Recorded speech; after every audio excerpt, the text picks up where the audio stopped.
Hey everybody, M13 here. I just woke up and then rushed over to my son's house because he phoned me up and talked about suicide. Not those exact words. His exact words were, "The only reason I don't jump is because I know you might kill yourself if I jump, Daddy."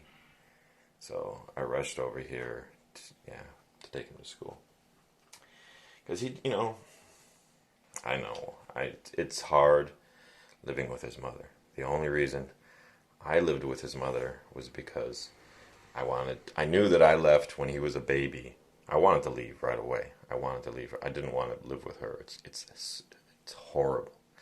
But the only reason I didn't was because I knew if I left her with a baby, she would have too much stress and she would just scream and yell at the baby all the time and damage it too much. And I read an article somewhere that said that a child needs both his parents up until the age of 5. Like children under the age of 5 that only have one parent do worse in life in general. There was a study done. So when I read that study, I said, okay, even though I hate every minute of my life, I'm gonna tough it out and stay till at least he's 5 or 6, and then he's like not a baby, he's a boy, he can take care of himself, and hopefully she won't damage him too much because he won't put too much stress on her.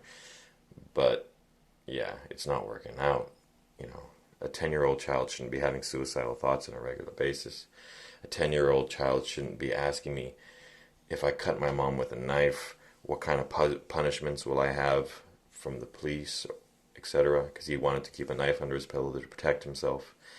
A 10-year-old child shouldn't be saying, I wish I didn't have a mother, I'd be better off without any mother at all.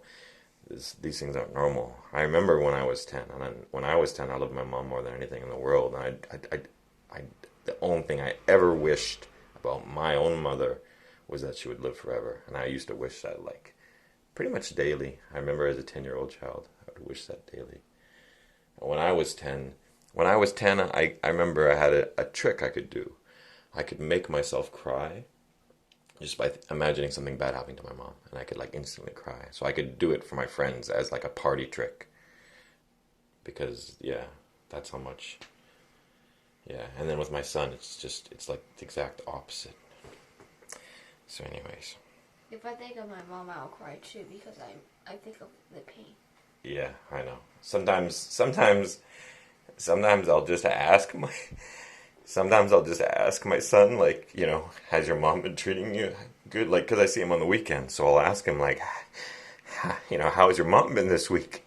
And he'll start to talk, and he'll just start crying, like, instantly. Like, he'll start to say, oh, this week she blah, blah, blah, and he starts crying, like, instantly.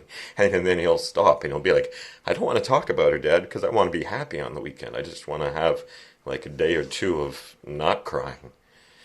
Yeah. Yeah, this has got to stop.